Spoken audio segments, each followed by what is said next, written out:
overthrew the dictatorial regime of Sheikh Hasina.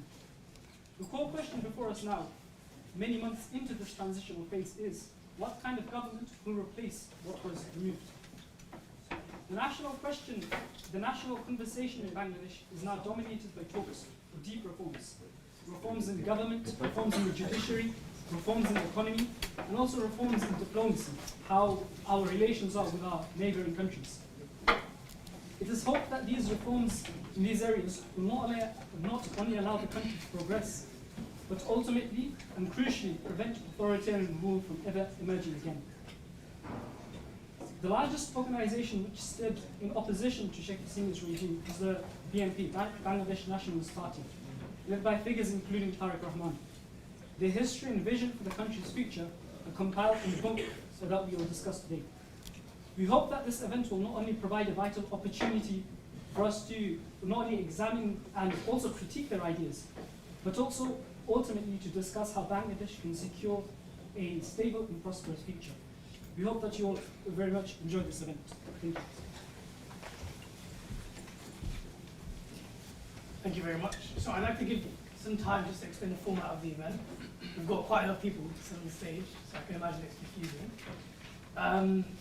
So the purpose of this event is to provide the space for a conversation about the future of Bangladesh.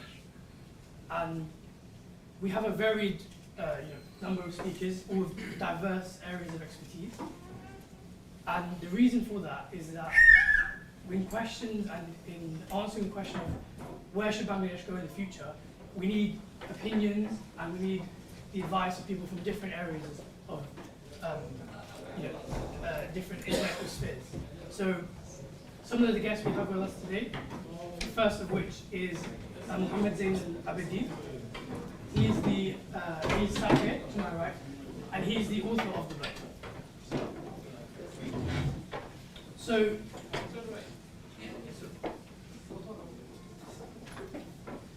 sorry about that. Okay, yeah, if we could please have quiet. So the book is quite a long book. I don't know if any of you have read it, but it's a commentary on Tarique Rahman's role and effort in providing a democratic government for Bangladesh. Now, the purpose of this event is to engage in discussions with 5 different people, as well as yourselves, for a Q&A at the end, to try and get an idea of what that future should look like, and how democratic it is, and how we can work towards a democratic future for Bangladesh. So, I've mentioned the book's author, and I want to mention the rest of our speakers. So we have a politician, Mr. Zahruddin Chopin, sat to my here, a former BNP Member of Parliament and party media strategist. He provides an institutional and organizational view. So how coalitions form, how campaigns communicate under constraints, and what opposition politics looks like. We also have a legal scholar, Dr. Tarique Rahman, far to the right. A human rights and international law academic, she situates the book's claims with normative frameworks. We also have with us an activist and photographer, Dr. Shahid Al-Alam, a well-recognized documentarian of Bangladesh's democracy movements. He provides a civic and lived experience layer. And finally, we have a diplomat, Sir Peter Heath, a former British ambassador and senior trade commissioner, providing an external and geopolitical angle. So, with all these 5 different people, we aim to look at with 5 different lenses of how we should frame the future of Bangladesh. The event will be structured as follows. We will invite each of the 5 speakers to come up and provide their experience and their understanding for roughly 7 minutes. And then following that, we'll finish with a question and answer where myself and Muhtari, the co-presenters, will choose people to answer questions. So please, if you do have questions, make a note of them. I leave them towards the end. So it is with my great pleasure that I'd like to invite our first speaker, Dr. Majida Albert. Thank you.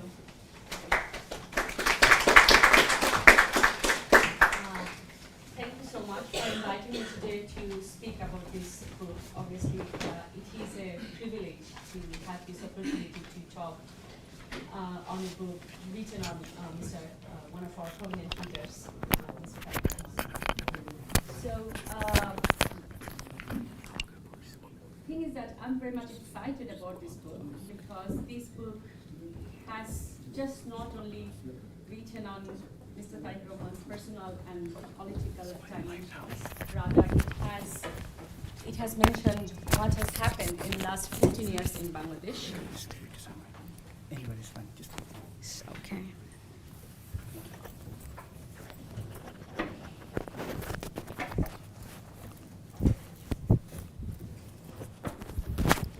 So, okay, is that fine?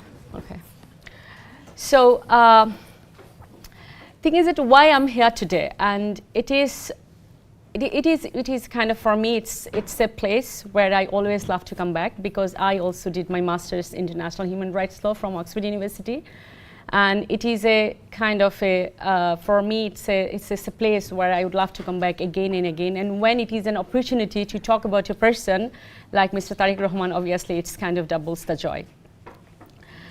So I have grown up in a family where one of my uncles is greatly involved in politics, but particularly Bangladesh Nationalist Party's politics. His name is Kajol Jalali. So I'm always kind of aware of Mr. Tarique Rahman's political philosophy, ideology. So that's always like kind of a kind of a thing impressed me to know more about his political career and political life. This book, I'll just make some comments on this book. I will just share my thoughts actually after reading this book, what I have felt about the policies that Mr. Rahman has taken up and what actually the book has kind of tried to reflect on. So the book actually has strongly emphasized on political and personal dimension of Mr. Rahman's life, and tracing his path from his childhood to till date in a very detailed and engaging manner. And as I said, alongside it has explained Bangladesh political crisis and particularly what has happened in last 14 years. And over the 14 years, Mr. Rahman has faced significant challenges, but his stance against the fascist regime is kind of a testament to his resilience, his commitment, his dedication to the people of Bangladesh. I think this book has very nicely mentioned he is one of the few leaders in the whole world whose human rights has been kind of curtailed severely, and his persecution was one of the major strategy of the government. It was a strategic move of the fascist regime to suppress his political career, to muzzle his voice, and also his freedom of expression was curtailed. None of his speeches, which is made for the people of Bangladesh, was given a chance to be circulated during that regime. So this book meticulously documents the persistent threats that have overshadowed Mr. Tarique Rahman's political journey. His career has been continually imperiled by a series of false cases brought against him, not only to undermine the credibility, but also to suppress his influence, to silence his voice, to damage his reputation, and sabotage his political career. So nothing is that since today's program about to know about what are the future policies. So Mr. Rahman, if you read this book, you will get to understand that how visionary he is and how his visionary contributions in policy formulations in terms of making a better Bangladesh. And this book recounts many political events of his life, and it is very good read when you see the extract in this book has been, you'll see a chapter written on his vision that actually he shared in 2005 in a roundtable discussion which is organized by Manav Jomin, and also some other interviews when he gave the interviews and how he actually talked about Bangladesh, to making a better Bangladesh, how to work for inclusive democracy. And also his vision, he says in an interview recently, in an interview with the Financial Times, that he does not just want to focus on garments industry, he also wants to make Bangladesh a supply hub for retailers like Amazon, eBay. So he wants to make Bangladesh economically self-sufficient. So he really, the statement he made is really kind of, and the people of Bangladesh actually kind of put confidence in his statement. That is something I believe he said. We strongly believe that we are in a position to form the Bangladesh alone. This is the statement he made in an interview with the Financial Times. And so his visions to make a better Bangladesh, to make a democratic Bangladesh. We have seen what has happened in the last 14 years. It's very much clear from his interviews, and obviously if you read this book, it is very much apparent there. Mr. Rahman's philosophy is rooted in mobilizing people at the grassroots level, which is a vision that remains central to the goal of establishing a democratic Bangladesh. So the book mentioned, and I quote here, which is really very interesting to know, his means Mr. Rahman's message is clear and precise: unite and connect the grassroots people to the process of production and national policies, make them financially self-reliant, and empower them in every sphere of social life. You may know he has recently introduced 31 points, and which further reflects how to connect with the people in the grassroots level, how to listen to them, how to value their feedback. So despite the hardship Mr. Rahman faced while in exile, Mr. Rahman remained silent, but he remained distant, he remained silent, but he never gave up. He still, his organizational skill remained still strong. He reinvented the relationship with party leaders at all levels, rebuilding the party with necessary changes. Through years marked by authoritarian clampdown and political suppression, he has kept alive the hope of democratic and just Bangladesh. So given the current political and fragile political situation and fragile economy in Bangladesh, it is evident that Mr. Rahman is the only hope to reshape the political landscape. Mr. Rahman also recognizes the generational shift in politics. He is open to embracing the energy and potential of young generation. We have seen that the young generation who have grown up under mistrust, corruption, and in an undemocratic nation. I believe it is a hope that they will be guided in the right direction under his navigation. Last but not least, I firmly believe that only through his vision and policies in Bangladesh can reverse the brain drain, can restore trust in its domestic institution. Although the brain drain concept is quite outdated, because these days everything is live streamed. People can benefit and be benefited being in any corner of the world. But thing is that here I believe his policy would include the diaspora community's knowledge and expertise, and who can called upon whenever necessary. So I believe his leadership offers hope for a shared future where people, communities, nation work together towards a common goal and for a better collective outcome. As the book concludes, so too I, with a powerful quotation from Mr. Rahman. He says, "Change in power does not mean a shift in state authority, but rather a qualitative transformation of the state and politics." So obviously in this precarious state of our nation, we really look forward not to have a simple alter or changes. We are eagerly waiting for fundamental and systematic shift in country's political structure, policies, and leadership. Thank you.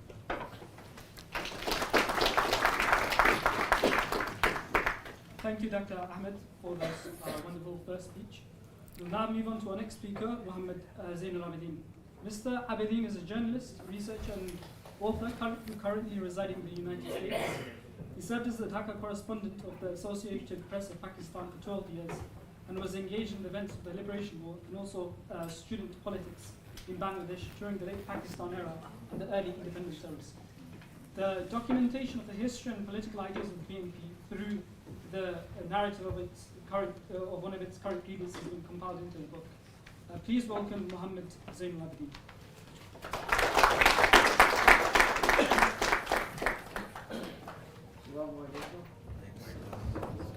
Thank you very much for attending today this event.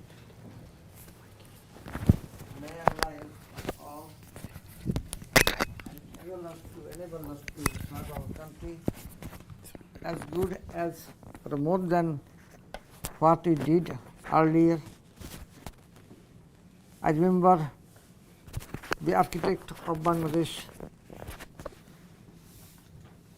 Honorable Tarique Rahman, who sacrificed a lot for the country, and he is the only one person in the world who started his vision of liberating Bangladesh in 1971.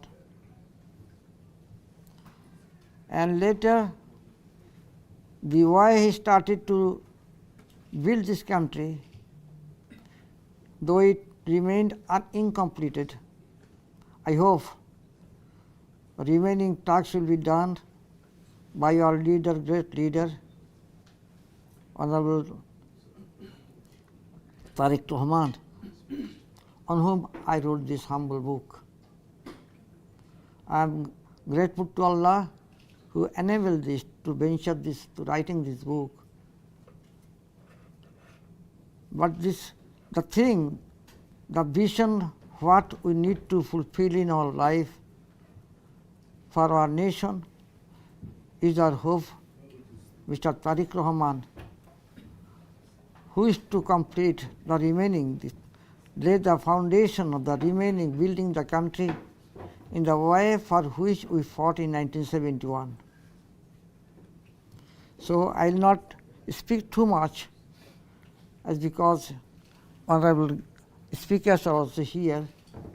I want to pray for me so that I can serve for my country under the leadership of Tarique Rahman, and let us, all of us, should help him in every possible way to make Tarique Rahman's leadership a success, so that we can live a strong nation for our next generation, a country that will remain strong even for generation to come.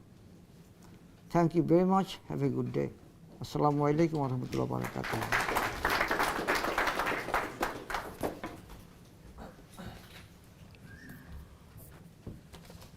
Thank you. Okay, thank you, Mr. Abidin, for your short piece. I'd next like to introduce the diplomat, Sir Peter Heath. He is a decorated British career diplomat. He served as the British Ambassador and High Commissioner to the Bahamas, Brazil, and he was a representative to many other countries. He also has years of experience in trade and finance as a senior trade commissioner, and later holding several leadership roles in the private sector, including positions with the HSBC Investment Bank. So his decades of international service and expertise in global affairs give him a unique perspective on this topic. Please welcome Sir Peter Heath. You prefer to stay seated? Yeah, I'll stand here.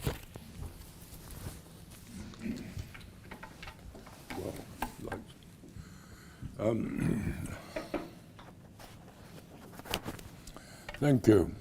Well, good evening to all, and I will be speaking in an accent a little different to the other speakers, but I trust you'll all be able to understand me. I think probably you will. And it's very good to be here with this audience, which continues to grow by the minute, and that's very nice for all concerned too. Being back in Oxford is always pleasant, and I was here a very long time ago. I probably shouldn't tell you how long ago, but it was actually about 70 years ago. And 70 years ago I did PPE at a college the other side of the high street called Merton. And in those days nobody ever heard of PPE. It had only started, I think, in about the 1920s. And you couldn't say to someone that you did PPE because they'd never heard of it. Now, with both the front benches in the House of Commons filled by people who did PPE at Oxford, it's one of the best known degrees going. So one doesn't have to spell it out anymore. This is billed as a book launch. Book launches, normally my experience, and as I've just revealed, my experience goes back quite a long way. And I bought a lot of books and own quite a lot of books. Book launches normally involve a pile of books in the corner, which are scribbled in by the author, and the author hopes to make quite a lot of sales. Today is a bit different. No books for you to buy. I'm told that the book has only been published in the United States.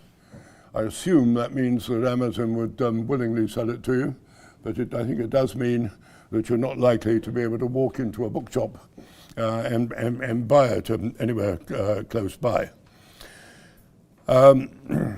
I think the author would share the view of a book launch I went to fairly recently somewhere in Florida. The author was in fact British, a fairly well-known author.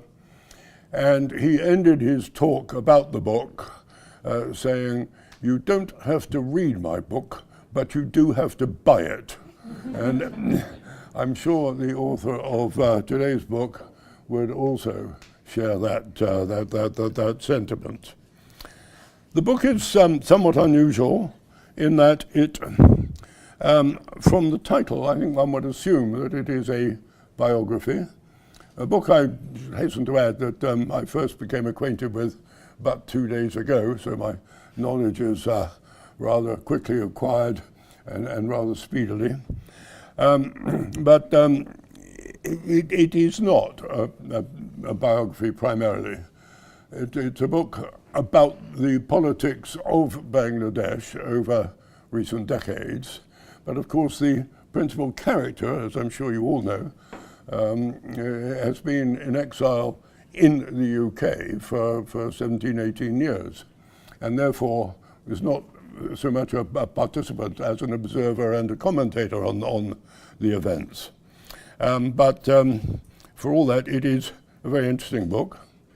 It has some unusual features. It's very well presented, very well published by the American publishers. One of the features that slightly sort of amused me is that you look at the book, there you see it, you open the cover, and there you see it again. I've got a lot of books. I don't think I've seen that ever before, that a book has the same colourful printed cover inside the cover as it has on the outside cover. But that's rather nice. It's a very persuasive book. It's there to persuade you to support and believe and share the ambitions and so on of the central figure, and it's a very persuasive book. It certainly left me thinking that Mr. Rahman would deserve very much support. I see the items in the book, of course, as through the eyes of one who's been a diplomat in a number of countries, as I'll briefly run through in a moment. There's only one moment in the book where a British diplomat is mentioned, and that is somewhere in the middle. The author refers to the British High Commissioner and the American ambassador, who are overly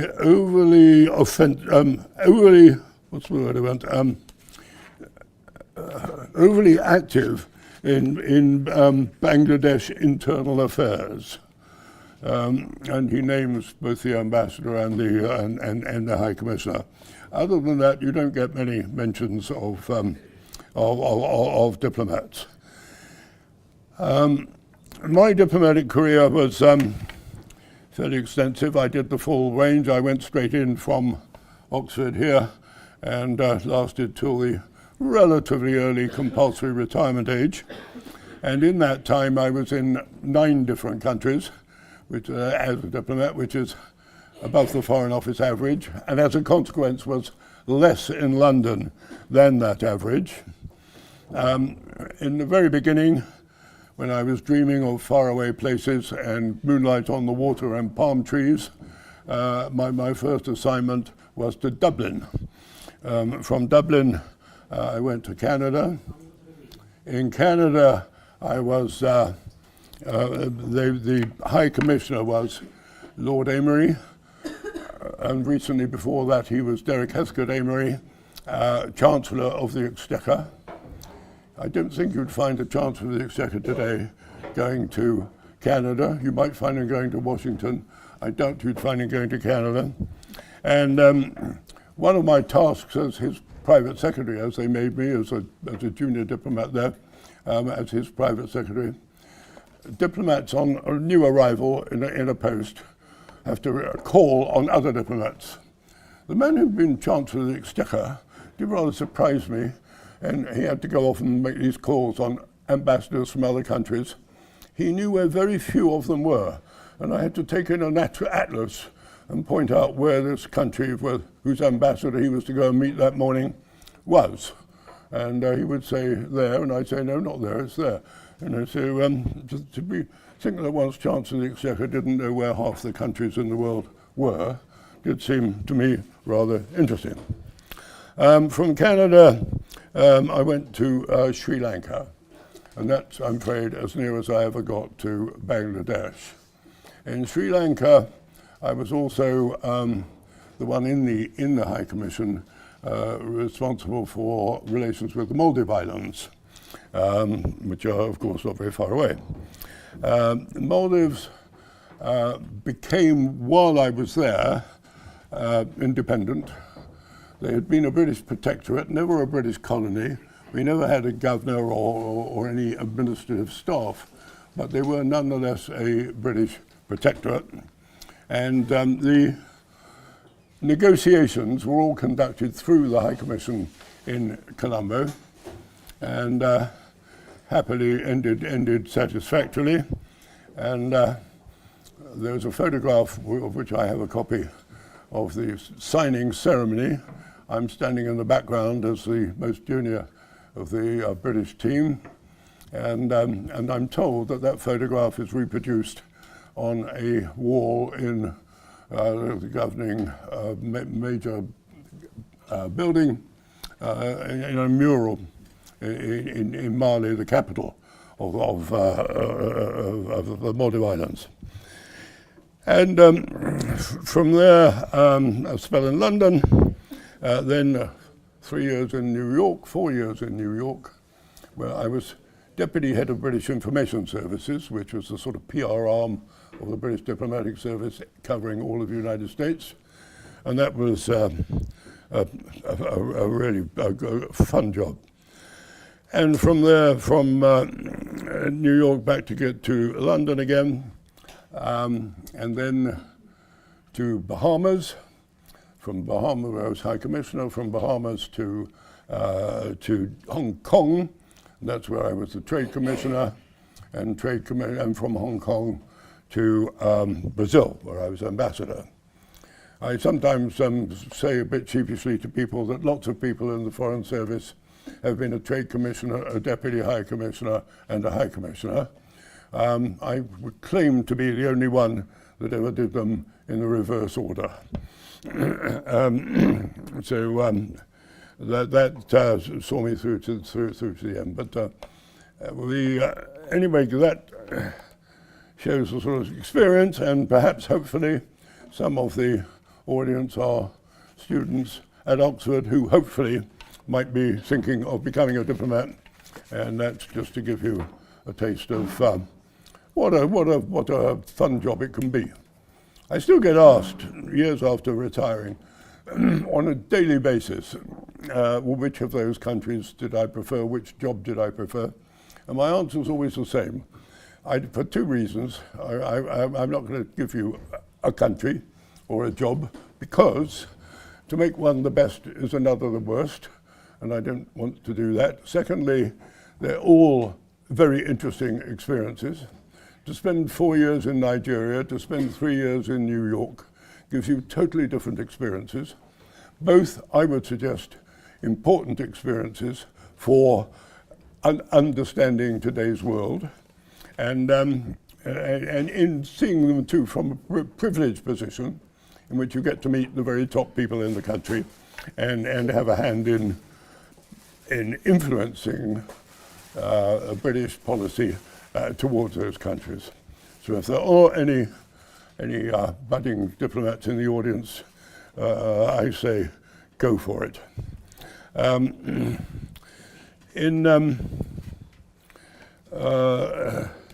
I'd say now, finally, just to a final bit, a few words on the Commonwealth link between Bangladesh and Britain, and of course 54 other countries. It's a link which I think is an important link. I think it's a link which Britain has neglected somewhat in the last decade or two or three. And I would much rather that any British government, regardless of party, would pay much more attention. It seems to me Commonwealth countries understand each other, have more things in common than they do with most other countries, non-Commonwealth. We've all got rather similar legal systems, educational systems, understand each other well, better than most other countries. And I think it behoves us all in Commonwealth countries to try and take advantage of that relationship. I'm critical, in fact, a bit of two of our recent prime ministers who it seems to me have not quite measured up to understanding the importance of the Commonwealth link. First, Margaret Thatcher. I was High Commissioner in the Bahamas when the every 2-year heads of government of Commonwealth countries was held there. We're now going back decades. And the issue of the day at that Commonwealth conference was sanctions against South Africa, then still in the throes of apartheid. And Margaret Thatcher went to that conference thinking she would find allies at the conference, particularly of the old white Commonwealth, and she didn't. She found she was alone, and she came in for some very heavy-handed criticism. And over the days of the conference, she was sort of battling to hold her own against 54 other countries. And she never really warmed to the Commonwealth again after that. And that was, I think, sad and a pity on an issue on which she was on the wrong side in the first place. And the other one was Tony Blair. He came to Hong Kong while I was there, and I hosted a dinner for him. And we were talking about, it was still well before the handover to China. And I said to him, look, I do hope in these years to the handover, we will keep in mind the needs of the people of Hong Kong and not just the wishes of China and so on. And he said, oh, well, don't talk to me about that. He said, I'm modern, I'm young. He was in 40s at the time, I think. He said, for me, Europe and the United States, those are the relations that mean more to us. And I thought, well, I don't share that with you, and I think that's rather a pity.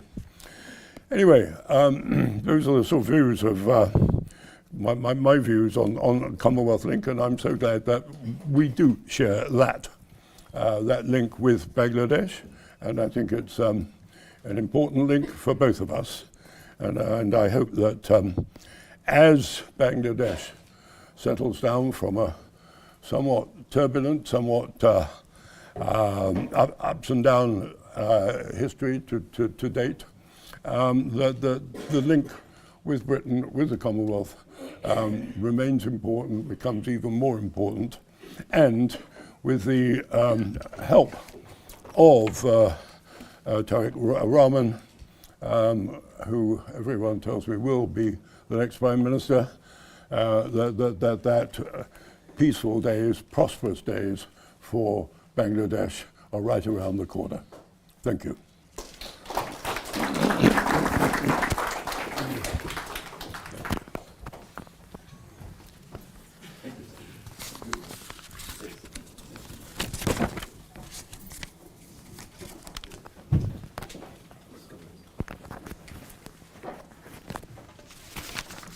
Thank you very much, Sir Peter Heap, for your insight into your unique experiences throughout your career and also about Bangladesh's role in the Commonwealth.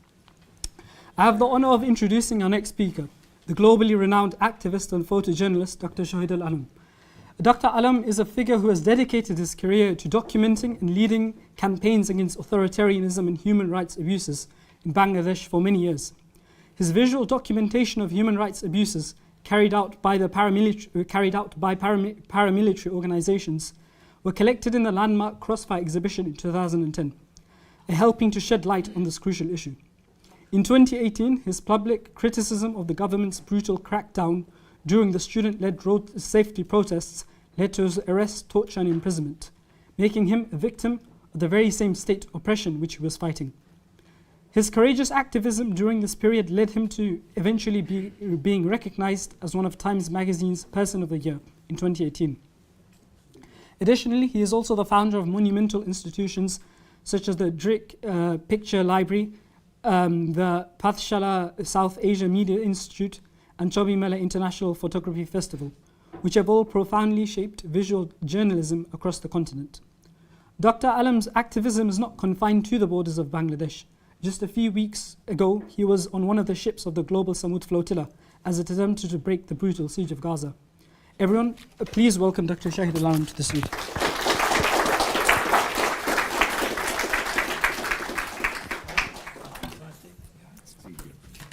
Okay, thank you.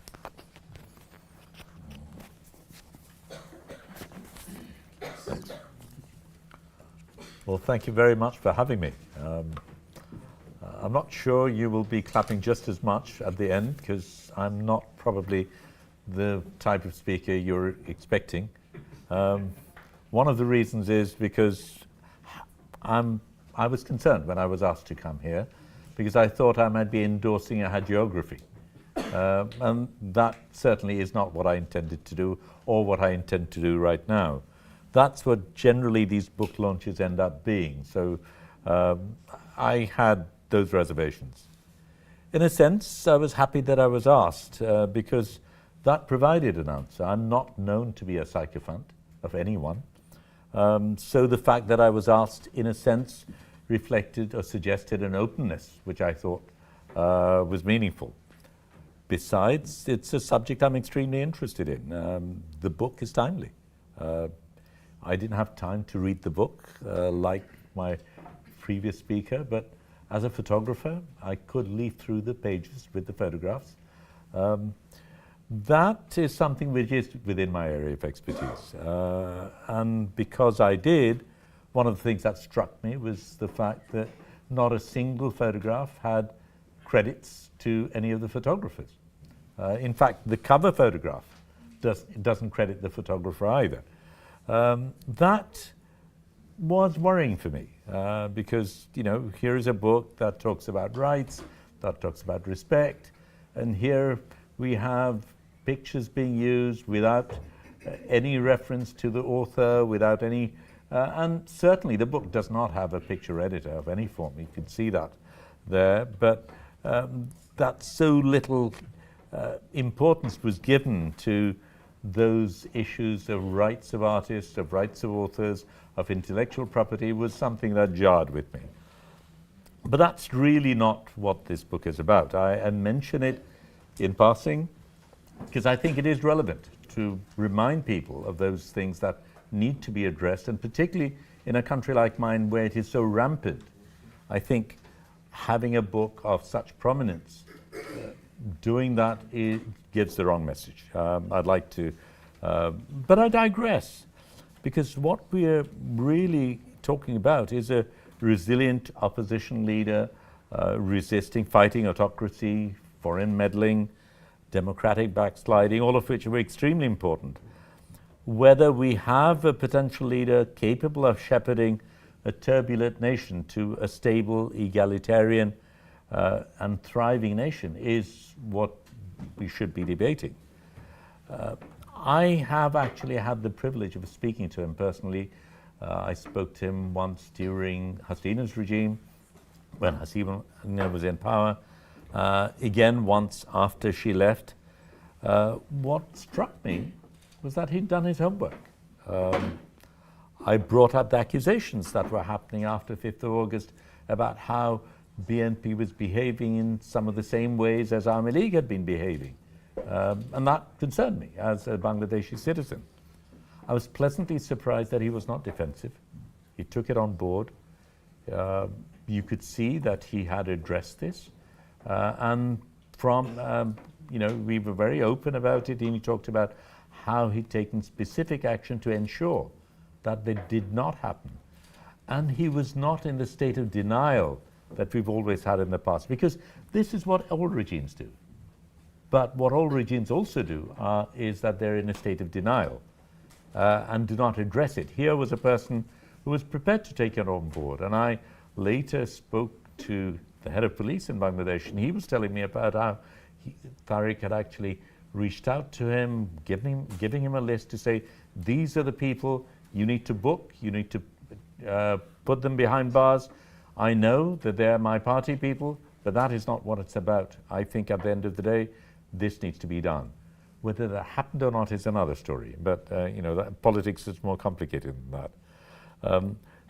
But what happened when I met him after Hasina's departure was even more interesting, because I tabled a lot of things that I felt should happen and continue to feel should happen.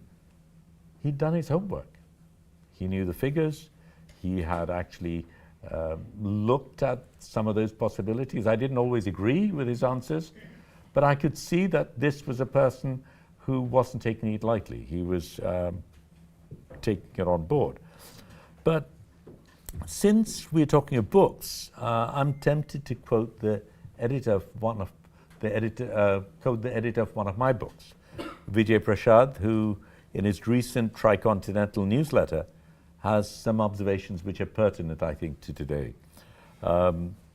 He talks of Chile, and he talks of a very interesting statement there. He says, they took so much from us that they even took away our fear. And that is what happened in Bangladesh.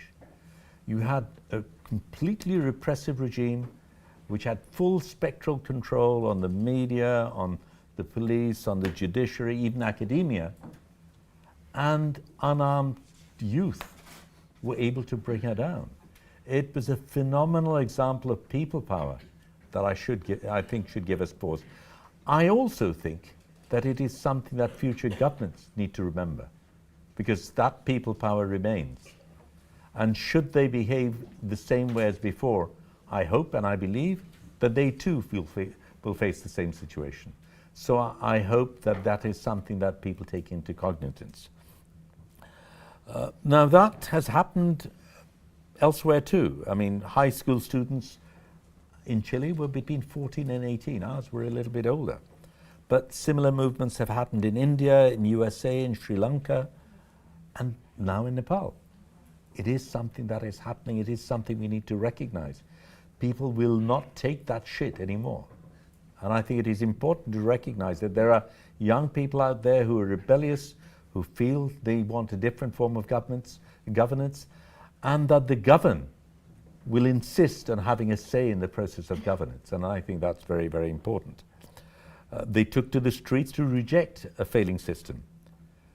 Another very interesting thing needs to be remembered. In South Asia in particular, there's a youth bulge. We are a very young community. There is also unemployment.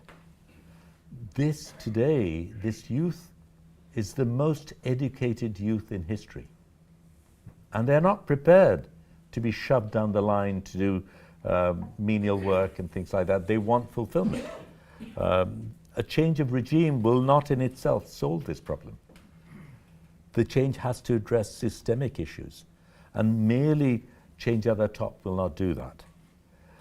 So the question remains, how can a person who's been away from a country for so many years write about it?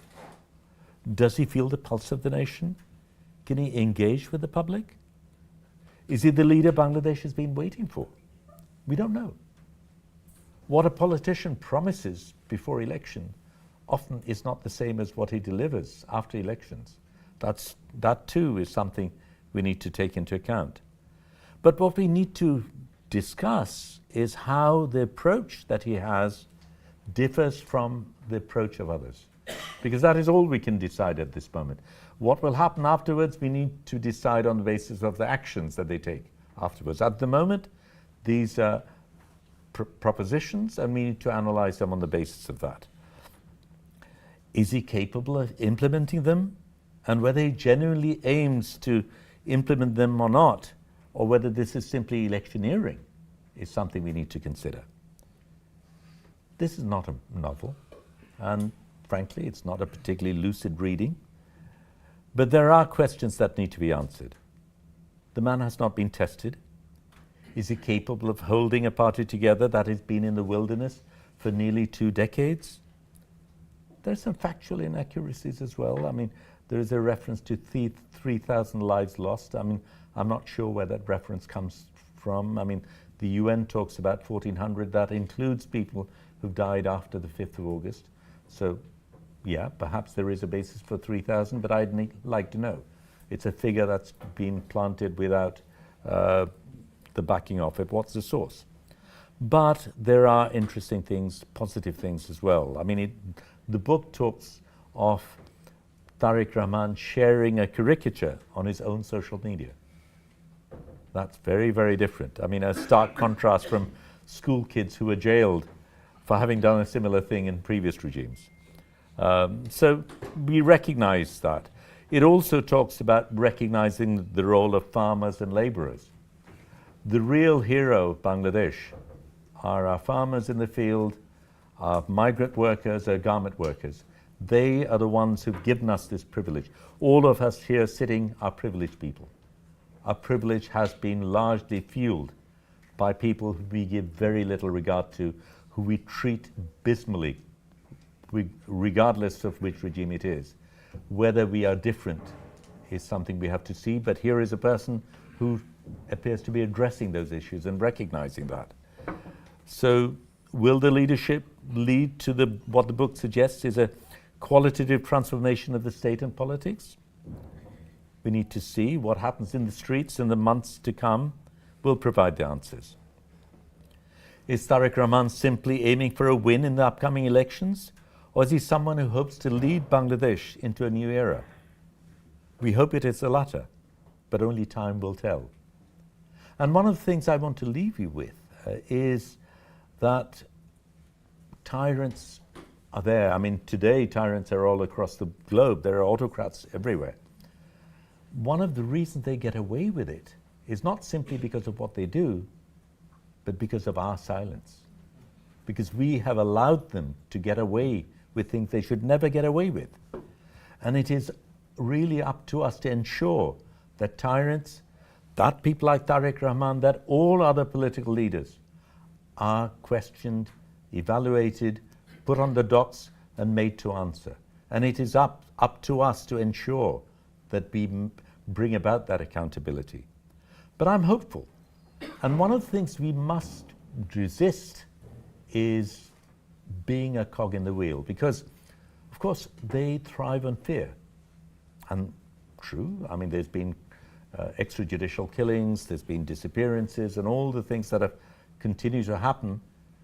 But, you know, one of the things that also happens is when people like us feel, what's the use? How can we resist? What difference can we make? And we give up. And the minute we give up, we've actually become a cog in the wheel.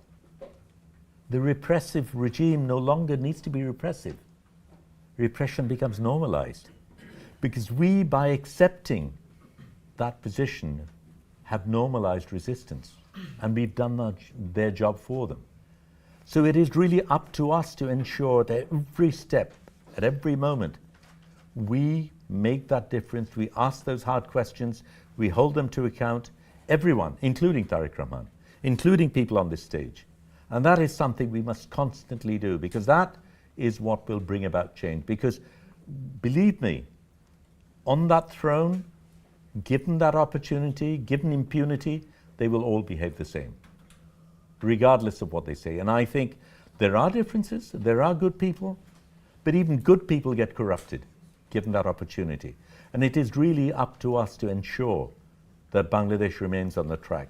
Too many people have given their lives, too much sacrifice has been made, too much blood has been shed for us to return to status quo, for us to go back to the way it was. I believe it can be different. I believe Tarique Rahman is perhaps a person who can bring about the difference, but it is really we, through our active resistance, who will ensure that that change is permanent. Thank you.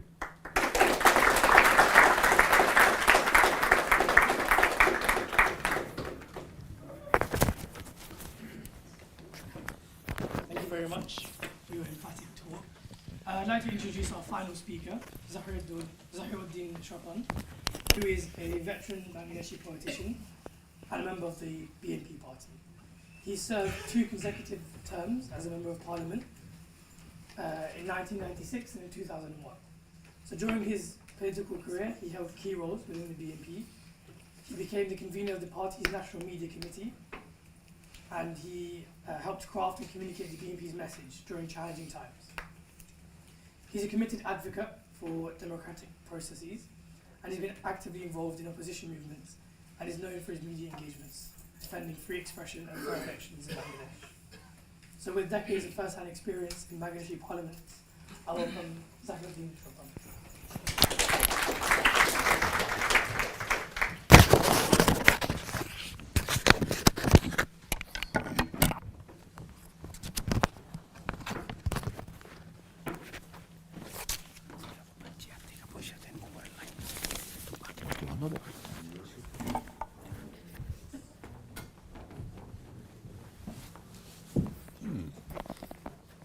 Okay. Want me to hold it? No. Thank you, sir.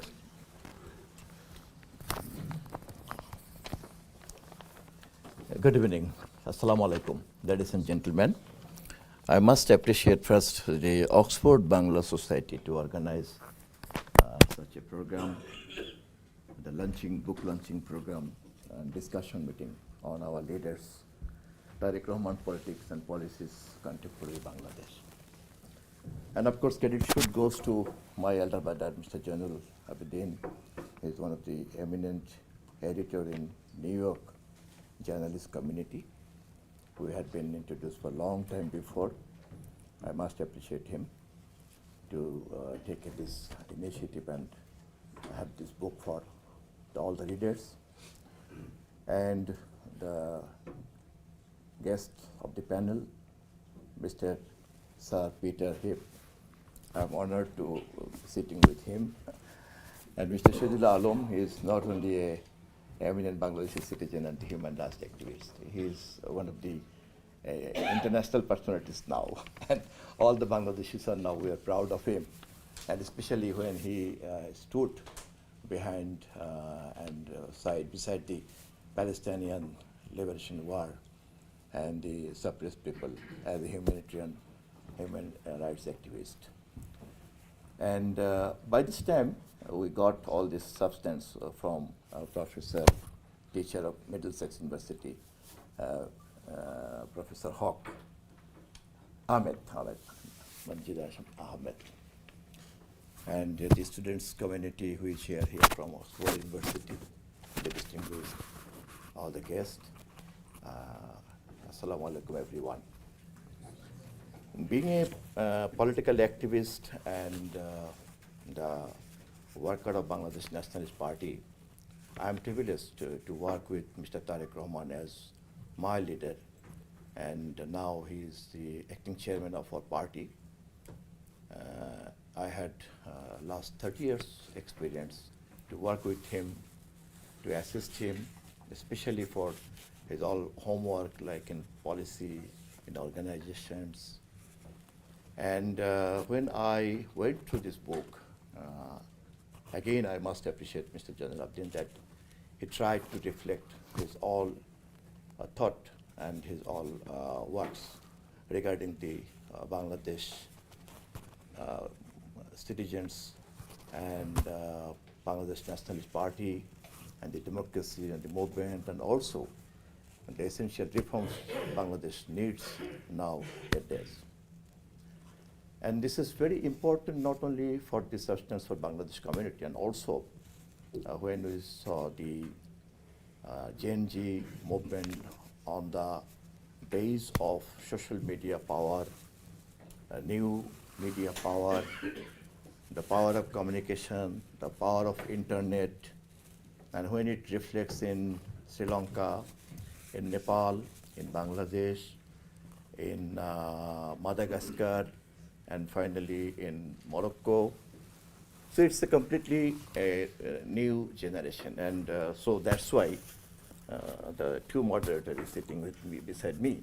I'm proud to be sitting with them, and again thanks to him to take the initiative from the Oxford Bangla Society. And we are very aware and we are very careful, one of the activists of Bangladesh Nationalist Party and as a worker of Mr. Tarique Rahman, that after the changes last 5th August in Bangladesh, ousted the fascist government from the power.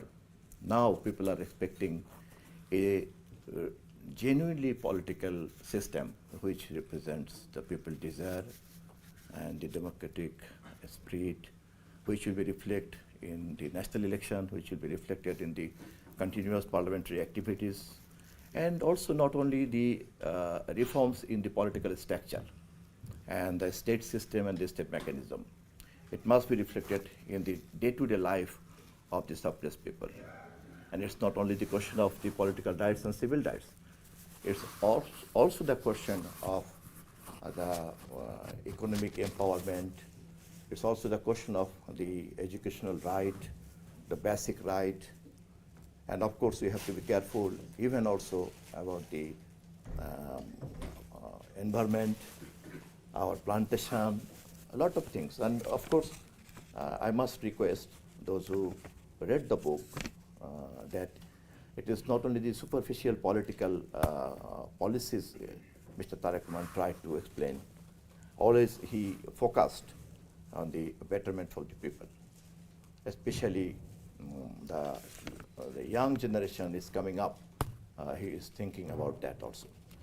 So majorly his points is divided by the two things. One is the reforms and restructuring of the political system, state system, mechanism, state mechanism, and other is the changes in the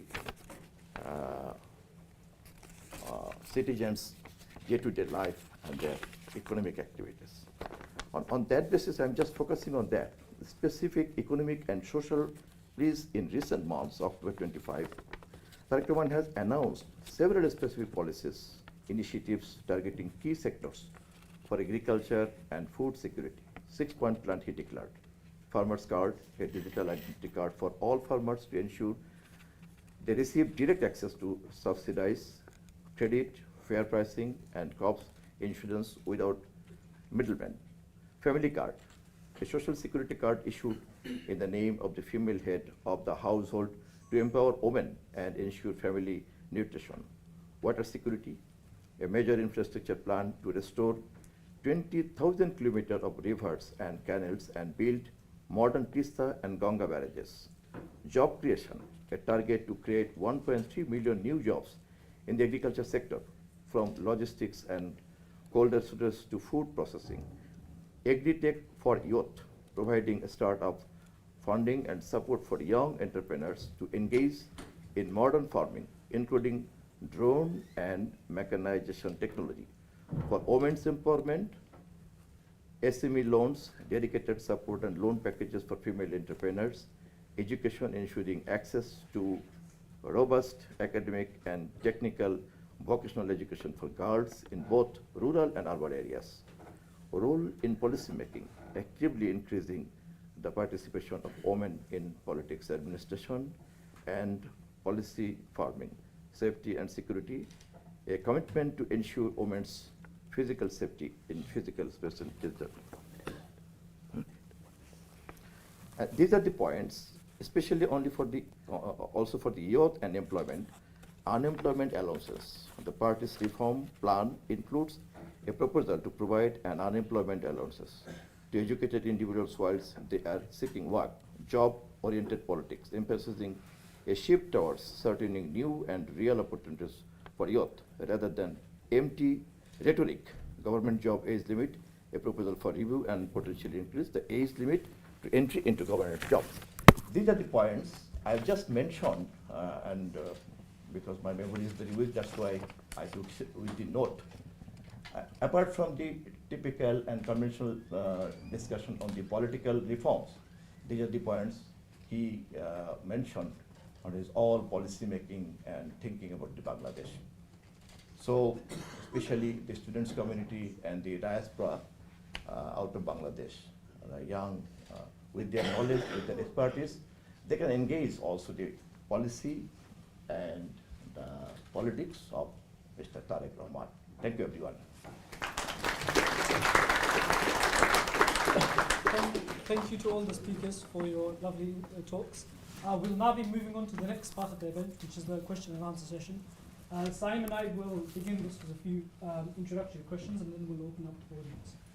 Saim, do you know? Yeah, so thank you all for your talk. This is a question to all of you. If it were up to you, and you could, I guess, have a meeting with Tarique Rahman tomorrow, what key points of advice or what key areas would you discuss with him? Also, please do keep your answers brief, because we ultimately want to open it to the audience as well. Should we just go this way? Yeah. If anyone wants to speak first, Sam, do you want to repeat your question? I think Ms. Manjida Ahmed will be the right one to answer this question. Okay, you want advice I will give, right? Yeah. Okay. So, in short, I would say do not make fake promises. Because this is what Mr. Alam said, that the politicians, what promise they make, they do not keep the promises. And we have seen the consequence of it in August 2024. The result of not keeping promises, how the government has to flee the country. So this is something I would tell, do not make fake promises, first thing, and also as I said that in terms of the way Mr. Zahiruddin Chopon concluded about thinking about diaspora community, so it is very important that to use the knowledge and expertise of the diaspora community to slice and dice their expertise and ask them wherever they can contribute. So I think this is very important because we are many people living around the world, many Bangladeshis, and everybody is eager to contribute to the economy of our country.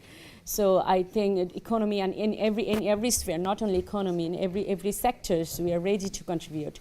So as I said, this is an era of digitalization. We do not really need to be in Bangladesh to contribute to contribute in Bangladesh. So I think we can contribute.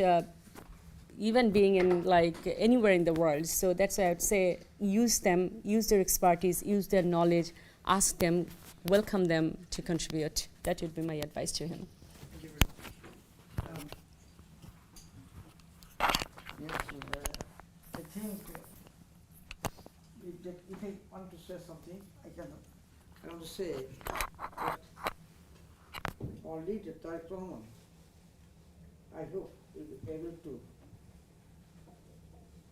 fulfill our desire for which is 1491, and he is the combination of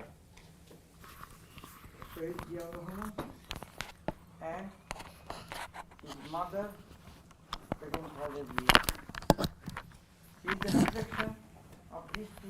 personalities, and due to that reason, he will not betray with Bangladesh or his people, and he will not tolerate any sort of corruption. Within this time, he asked the police to arrest all those and send them to behind the bar who are accused of corruption and other type of anomalies, which is not our desire or dream. And I also personally feel that he is the only person now in Bangladesh who can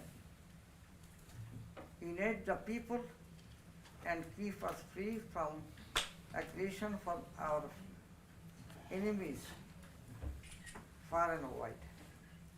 With this hope, I want to conclude my presence here today because I am grateful to you all who came here and glorified this event.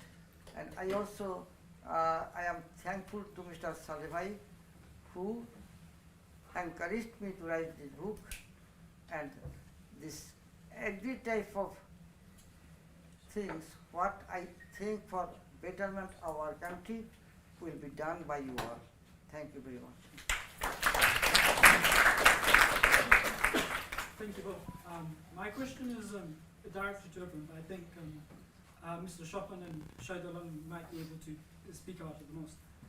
Last year, during the July uprising, we saw the youth masses not just becoming dissatisfied with individual government policies, but also the Awami League party and government as a whole. However, after the revolution, there seems to be much to suggest that there is also rising youth dissatisfaction with the BNP, despite the fact that it was the largest political party opposing the Awami League. In the student union elections of multiple universities in Dhaka, Jahangirnagar, Rashi and so on, the BNP's youth wing did not do as well as many predicted, and in many cases panels supported by Jamaat-e-Islami's youth wing won by landslides. So my question to you is, what do you think are the main reasons that the youth, or at the very least the public university educated section of the youth, are becoming dissatisfied with a mainstream party, which was the Awami League's biggest rivals? And how should future policymakers address their issues? Thank you. Okay, well, firstly, I think the big thing that has to happen is a change in political culture. Unless there is a radical shift in political culture, it doesn't really matter who's at the top. We'll still get the same wine, it's the same wine in an old bottle or whatever, or new bottle, I don't know what it is. But essentially that is a very, very important thing to remember. And I personally think it is also a situation of complacency. I think BNP is definitely a very big party. It has good grassroots structure. We must also remember that it's been nearly 2 decades that it's been in the wilderness. And I've personally met a lot of grassroots people, BNP workers, who are very, very committed to the party despite all that. And I think one of the things that needs to happen is the party needs to recognize that there are good people out there, and if they go on in terms of the elections just picking up the right people with money and placing them in positions because that is what they think will bring them into power, I think they're making a mistake. They have genuine support on the ground. They need to rely on that. They need to trust the public. They need to trust their supporters and work with them to make a difference. And that has to be, because I do believe that now one of the things that Tarique Rahman, when I spoke to him, mentioned to me, and I believe that, is that he's working towards a long-term goal. And that is what we must have. Simply winning the next election is not enough. I think a dramatic shift in the political landscape needs to take place. There are 2 other particular areas where I think importance should be given. One is media, and not in terms of controlling media, rather the opposite. I think we should now really ensure that we have a vibrant, independent media. And that is what will keep the government and everyone else in check. We've never had that. Every time there's been a change of regime, what has happened is grabbing the media, political control of the media. And that actually is damaging in the long run, because the very feedback mechanism that you require to stay on course is taken away, and I think that has to happen. Investment in education has to be very, very high up in the agenda. The previous regime has destroyed the police, the bureaucracy, the judiciary, everything. But I think the biggest damage that has happened is because the education system has been damaged, and that will take generations to fix. It will not give immediate return, but it is an investment that needs to be made, and it is long-term investment. I think a party like BNP should begin to think long-term. It should begin to think, I have to give in before I can get back, and I have to gain that trust of the people. What has happened over time is trust in politicians has been completely eroded. And that applies across the board. We assume if one is a politician that a person is corrupt. We assume if a person is involved in politics, they will soon accumulate wealth, and that is how it will be. We need to break that cycle, and we need to regain the confidence of the people. When I spoke to Professor Yunus, said something which I would again, it alludes to what I would talk to Tarique Rahman if I had the chance. I mentioned that Harun al-Rashid had a ploy. He was the ruler, but at night he wore ordinary clothes, he went around, he met with ordinary people, he listened to what they had to say. Now, the system, that's romantic at the moment. Someone like Yunus, Tariq, or whoever else will not have the opportunity to be a Harun al-Rashid and walk the streets. But what they must do is ensure that they have people who can be that corresponding Harun al-Rashid, who can feel the pulse of the average person in the street. And unless you're able to do that, unless you respond to what the person in the street feels, you have not represented the nation, you have not really felt the pulse of the nation. And that is what you need to do. We are at a unique moment now where Bangladesh can really be different. This is our chance. If we blow this, we might never get it again. We must also do things intelligently. We have to be strategic. Countries like India are waiting to devour Bangladesh. They've lost their colony. There's a lot of money in their hands. They're pumping that money in. They will go out all over to try and bring down whichever regime comes in. And one of the things we must do is build that resilience, not only within the party, but bring on board the community, the Bangladeshi diaspora, the Bangladeshis on the ground, the subaltern of Bangladesh, to be with them and fight together, so we then are a resilient force. And if we are that, no one can take it away from us.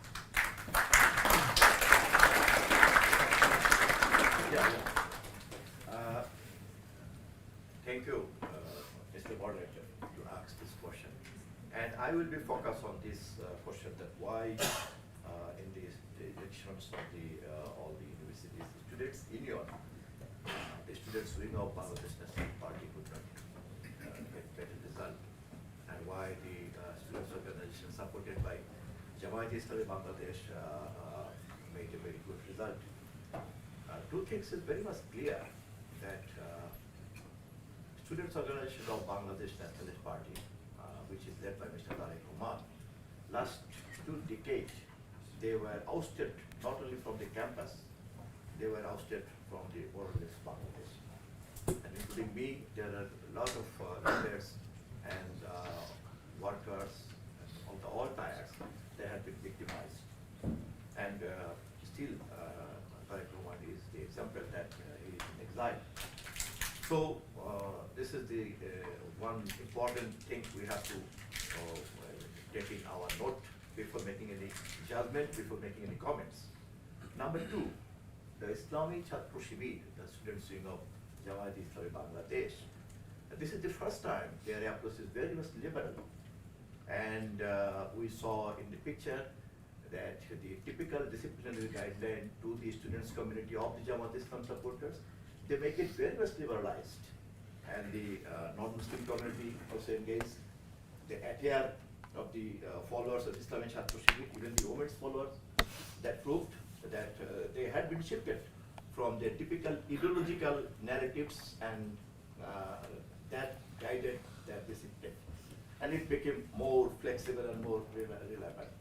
And number 3 is that these 2 decades when BNP and students community of BNP is absent, also Islamic Chhatra Shibir had been repressed, but they took a technique, they took a tactics to work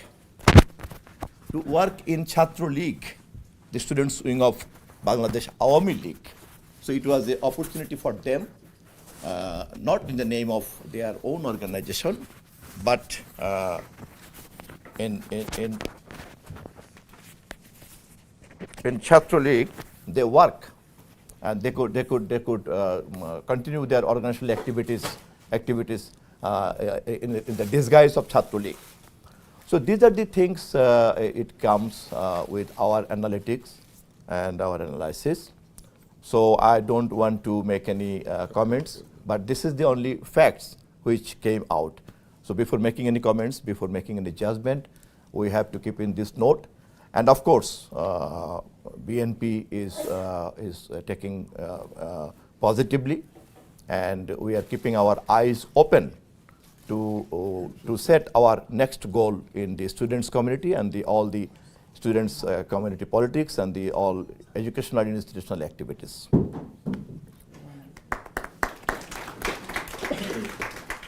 Thank you very much. Yes, thank you. So we've had a lot of speaking on the stage. Should we open for questions from the audience? So anyone who has a question, please raise your hand, and we'll have one of the moderators pick you.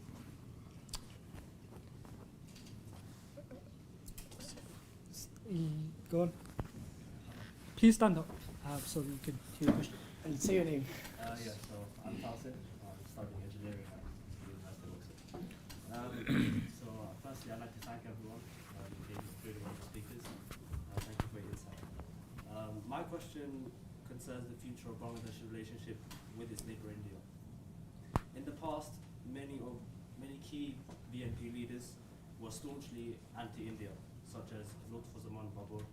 Yet today, figures like Mirza Fakhrul Islam Alamgir have stated that they want a friendly relationship even with the extremist BJP government, which is notably oppressing Muslims, discriminating against Bengali speakers, and giving protection to the criminal casino. With all of this considered, under what will be likely a BNP government, how will and should Bangladesh's relationship with India differ compared to before? Thank you.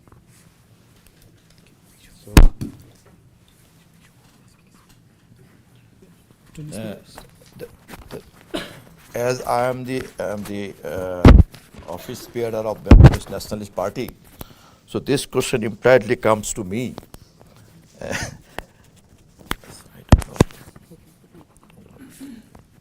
The India-Bangladesh relation, it had been described, our interview of Mr. Tarique Rahman with BBC Bangla and Financial Times.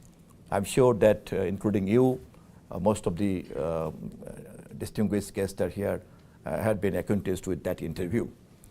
And it is very much clear that our relation, not only with the India, all diplomatic relations should be focused on the first Bangladesh. Because we have to go with the global order, we have to go with the regional order.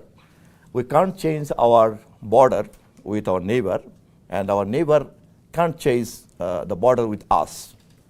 So the compulsion of the politics, compulsion of the economics, compulsion of the global order, compulsion of the regional order, compulsion of the complicated securities issues ongoing. So we have to be member of that system and order. With that, we are very much serious to keep our interest first Bangladesh. So the misdeed had been done by the previous fascist government to legitimate their fascism. They surrendered with a lot of domestic and international forces. And we will repair, of course, and we will fix that. And after having the verdict from the people, we know the inner voice of the people, including all issues, including India-Bangladesh relation. Thank you. I want to remind the audience that your question you don't just have to say what would a future look like, but also what should something look like. And that way, hopefully, we can engage the expertise of our entire panel. So Peter, would you like to talk about, as a diplomat, the relations between Bangladesh and India and what it should look like in the future? With your experience from Sri Lanka and other countries, for example. I think I have very little to add to that. I mean, I think one of the things that is fairly self-evident in the changing, constant, as always, changing pattern of the world is the rising strength of India. I mean, the world is focusing rather a lot on China's growth and economic development and spreading political and sometimes military strength.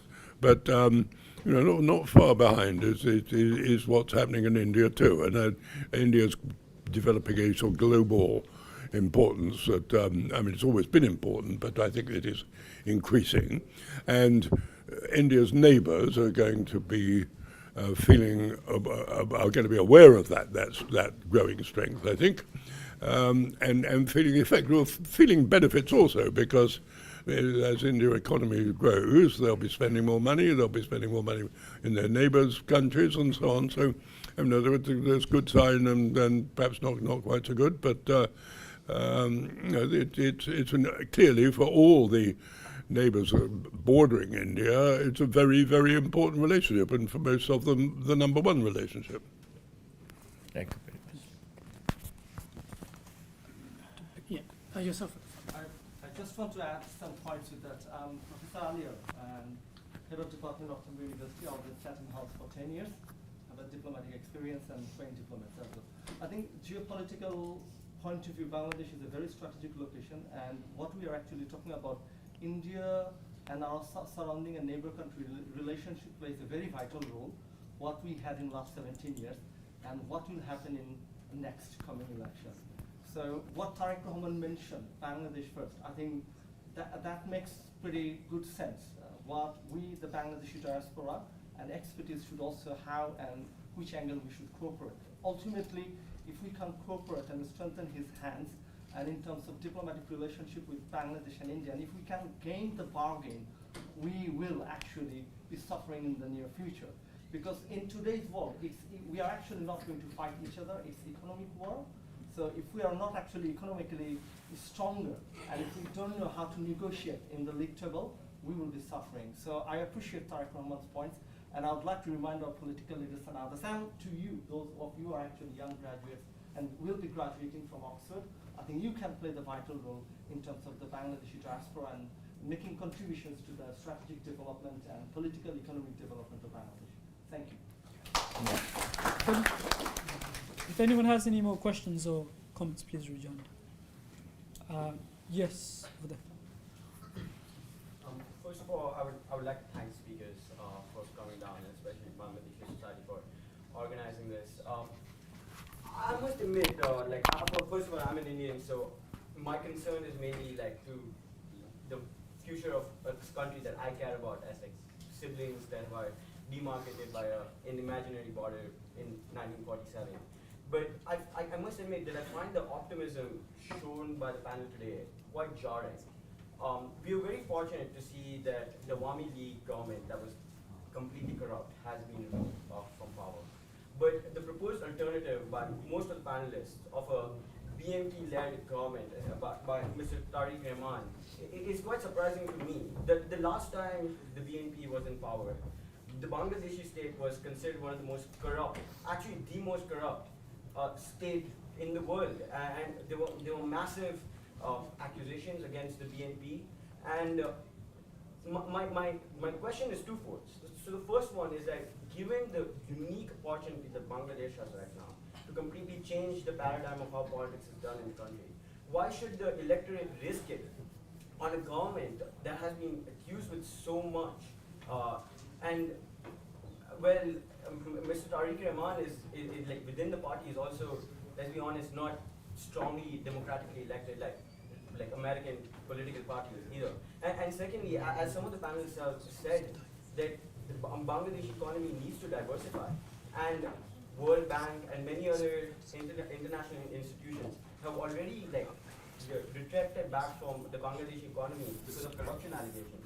So how will it be able to diversify if a government comes back again, where foreign institutions will again be skeptical on whether we can invest in this country and whether our money will just be lost into corruption or into Amazon warehouses or into something else, right? So yeah, these are my two broad-based questions. So should I? It is implied. Thank you. I'm sure that you are also one of the graduate of the Oxford. Yeah. I am proud to respond with you.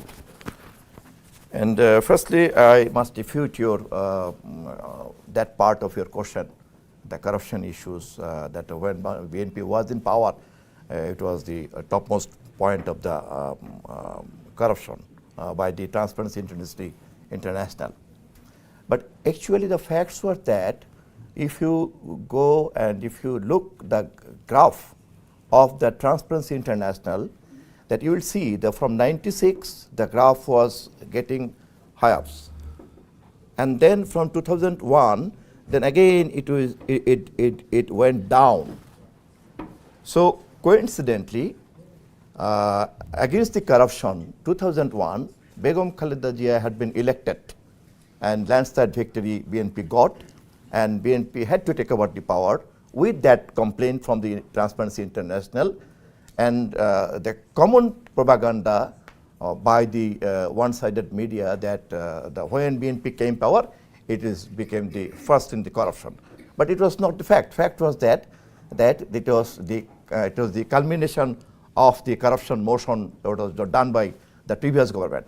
And if you see that then, after 2001, when up to 2006, the next 5 years, it get down, and it started to get again up when BNP left. So that is not the right information, and that is not the right statistics. This is my humble request to everyone to make comments on that issue. They must again read the report and see the graphics from the Transparency International, number one. And number two, when we will go to the power next, you did ask. Of course, by this time, you see that when we had a movement against the fascism, side by side, our leader Tarique Rahman placed 31 points that how we'll shape up Bangladesh, and what is our reforms program. So there is also very strategically focused point also against corruption. And target is that country will not be dependent on ADB, World Bank, this type of international donor organization. We have to get out from that. And we are very much, for that reason, we need to diversify our import source, and also we need to diversify our export destination. And we are also doing it that. And our founder of our party, Mr. Late Shahid Ziaur Rahman, he started the diversified of our export destination, manpower export, garments. So we will follow his guideline with all the global economic new order. Thank you very much.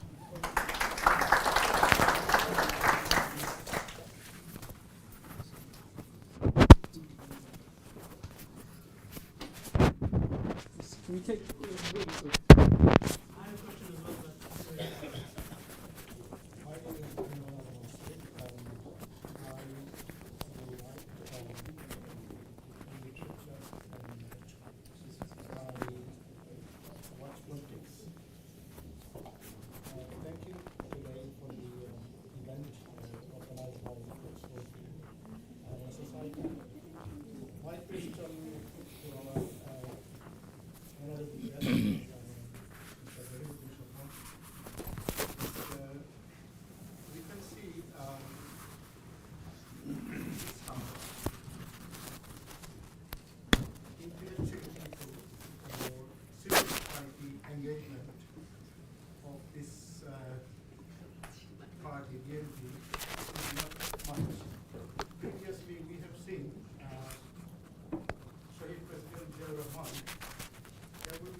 I'm taking it as a suggestion, not a question, and I must appreciate, and I will bring it to my party policy makers, and you must understand.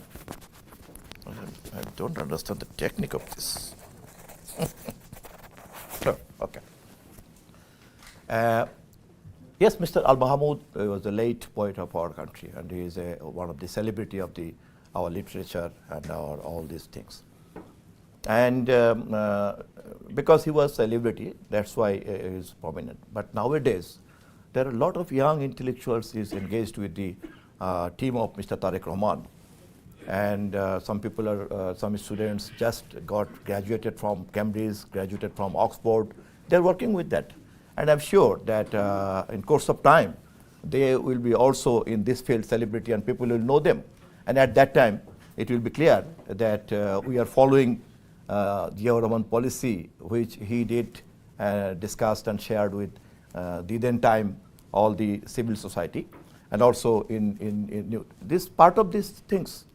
And this program, Oxford Bangla Society, is one of the reflections of that. And again, I am assuring you that our party, under the leadership of Mr. Tarique Rahman, we are very much serious to engage with the expertise and the knowledge of the diaspora, and also in the domestic people who are engaging their all thought process and all things with the patriotism and national interest and the economic development. Thank you. So I just want to remind the audience that don't just ask, for example, what will happen, but also what should happen, so that we can engage more people in the panel. Can we take the man in the corner? Yes. Maybe we should have some women answering as well. Yeah. Yeah. Can we see the hands up? Yeah. Political questions, not even academic. I cannot answer these political questions. From University of Birmingham. So My question is to whom it may concern, preferably to Sir Peter Heath. Over the last 15 years, the Hasina government has looted tens of billions. At one time, we had a 45 billion foreign currency reserve, but when she fled the country, we only had 4 billion, or under 4 billion. Barely international payment for a month. So all this looted money, is there any mechanism legally we can get our money back? We can trace that money. This money can be returned to Bangladesh. I know one law minister who is living in the UK. He has over 350 properties. That's over a billion, couple of billion. He asked that whether there is a mechanism to get back that money. Middle East, Europe, He asked America, that whether there is any mechanism of international to get back that money. What are the possibilities? That money fled from our country by the previous fascist government. To our country. Thank you. Oh, we're just going to take one more question to show our time, because we're short on time.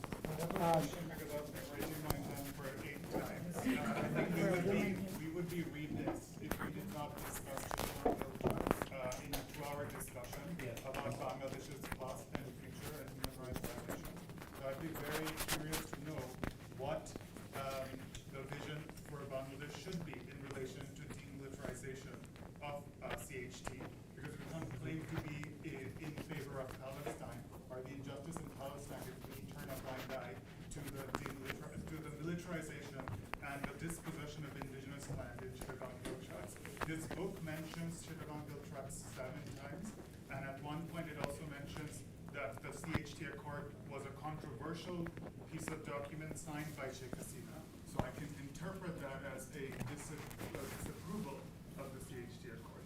So it would be great, because again, we are sort of mimicking the erasure of CHT in this dialogue by not mentioning it even once. Thank you.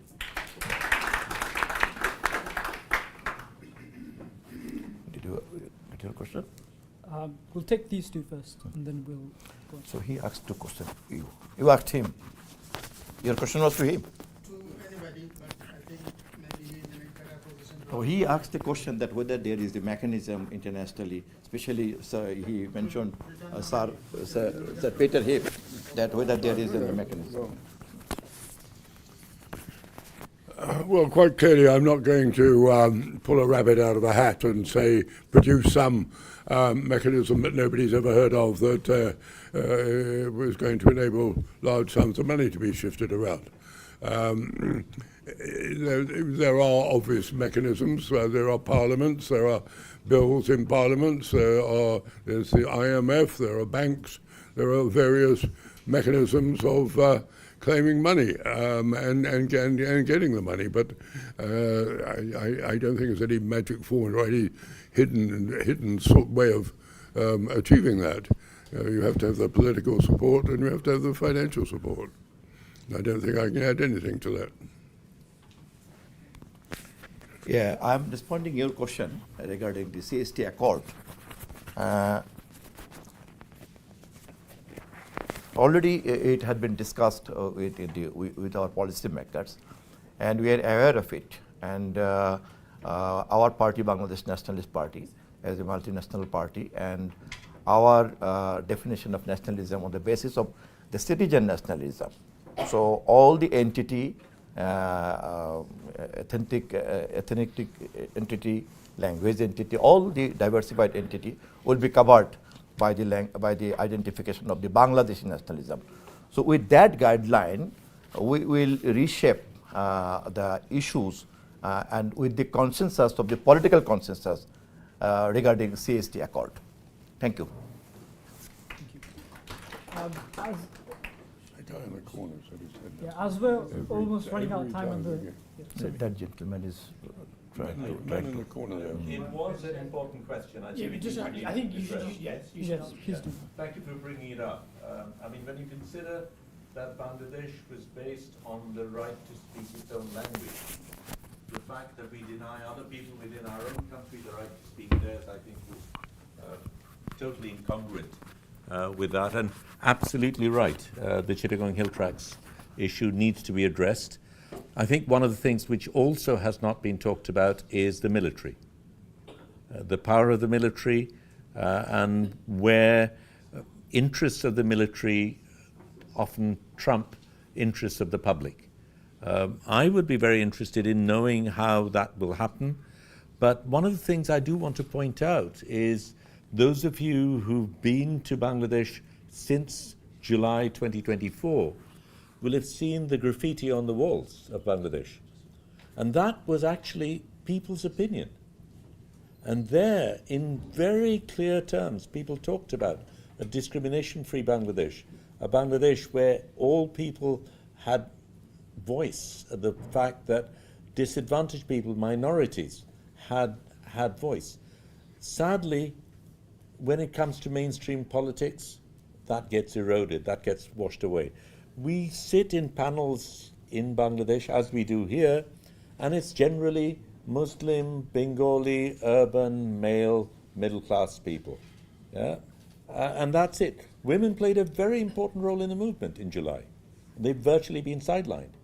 I think we need to recognize that those things have happened, and certainly not just with the Chittagong Hill Tracts. I think the situation of the marginalized has to be brought out, and if Bangladesh is to change, the first change needs to happen internally. We can blame other people, but at the end of the day, we need to sufficiently change and become far more tolerant, far more forgiving, far more understanding, and ensure that the rights of the most marginalized and the vulnerable are given importance to. That is not happening. You're very right in bringing it up, but I will come back to that. Governments will not do it by themselves unless they're pressurized into doing it. And it is up to us to ensure that we get the Bangladesh that we want and deserve. Otherwise, politicians will take it whichever way they want. I appreciate your question. Again, I mentioned it. We're quite short in terms of. Yes, please. I need to say something. And please, I want to also answer this gentleman from India. I'm sorry, I don't know his name. Sir, I tell you, Bangladesh came to as a Muslim, as a country, to remain in the world map. will not allow any country, even India, to take it out of our hand. Since 1947, your country is tried its best to disintegrate Pakistan, made it divided. In 1971, I am a freedom fighter. I took my training in India. I wrote a drama in India. I staged in India, Haplang. Its name is Act Nazirakto. And I wrote 3 books on Sri Lankan hill tax. It is our land. Mizoram is our land. You see the history of India. And there, Northeast India is a part of Bangladesh or Pakistan. But incidentally, it took it away. It didn't allow around 3 days, Pakistani flag was hoisting in Guwahati. And your army came here and they took it away. Even, listen to me please, listen to me, as because I am answering him. Even chicken neck, no, he should know it. All right, sir. So please read the history.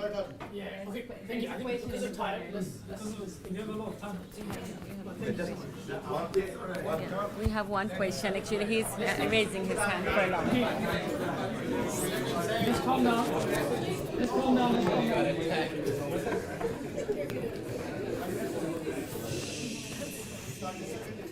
Just one question because you had your hand. I have a question. Just one second. Just 1 second. Just because he's had his hand. We're very short on time to keep it brief. Please be respectful.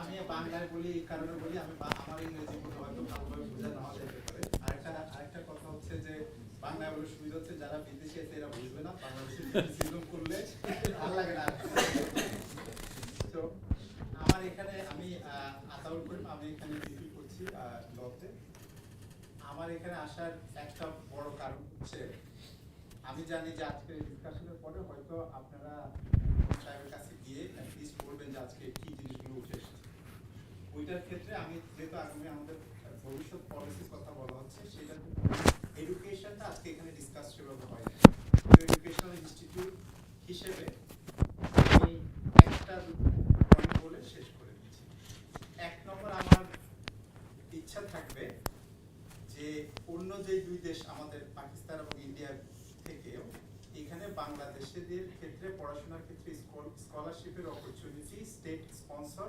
স্কলারশিপের opportunity খুবই কম limited আমার আহ্বান থাকবে যে সামনে ভবিষ্যতে যেন এই ধরনের ভালো ভালো ইনস্টিটিউটগুলোতে পড়ানোর জন্য বাংলাদেশের ছাত্রছাত্রীদের জন্য আপনারা যেন ব্যবস্থা করেন তার সাথে সাথে আরেকটা পয়েন্ট বলে রাখতে চাই যে সমস্ত অথরিটি এই স্কলারশিপগুলো স্ক্রিনিং করে সেই সমস্ত অথরিটি যেন রাজনৈতিক কারণে কাউকে কোনো স্কলারশিপ না দেয় অথবা রাজনৈতিক কারণে কাউকে বঞ্চিত না করে আমি ইউজিসিতে কমনওয়েলথের ভাইবা দিয়েছিলাম আমাকে স্কলারশিপ দেয় নাই কিন্তু যাই হোক আল্লাহ কবুল করলে অন্য বাবাও কবুল করে that's a different story so এইটা হচ্ছে আমার একটা সাজেশন আর দ্বিতীয় সাজেশন হচ্ছে আপনারা এখন বিশ্ববিদ্যালয়ে এই যে ছাত্র দলের এবং অন্যান্য যে নির্বাচন নিয়ে কথা হয়েছে আমি তার চেয়েও বড় জায়গায় বলতে চাই আপনারা দয়া করে যদি সামনে ক্ষমতায় যান এটা নিশ্চিত করবেন যে পাবলিক বিশ্ববিদ্যালয়গুলোতে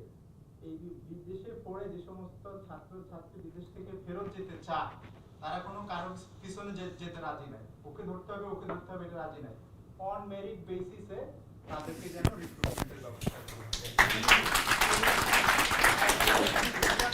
আমি মনে করি যে আপনি এটা পৌঁছায় দিবেন এটা আমার দায়িত্ব ছিল যে আমি এখানে পড়ি সেই হিসেবে আমার বক্তব্যটা পৌঁছানো আমার দায়িত্ব ধন্যবাদ Thank you very much.